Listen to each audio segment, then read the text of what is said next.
আরে আজকে তো আমার ছুটির দিন, কি বানাচ্ছ এটা আমার জন্য? ছুটির দিন বলেই তো আমি তো রান্নাঘর থেকে বেরাতেই পারি না তোমার ছুটির দিনে। এই যে চিকেন সসের স্যান্ডউইচ বানাচ্ছি।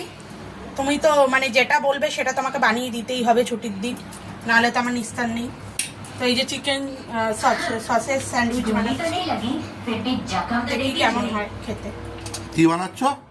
চিকেন সসের স্যান্ডউইচ। বা অনেকগুলো করে দিচ্ছ একটা। এই যে দেখো মেয়োনিজ, অনিয়ন, গোলমরিচ আরো সস ফস দিয়ে এটাকে ম্যারিনেট করেছি, আর সসেসটাকে হালকা মানে ফ্রাই করেছি, করে এই যে বাটার দিয়ে বাটার ব্রাশ করে স্যান্ডউইচটা বানানো হচ্ছে।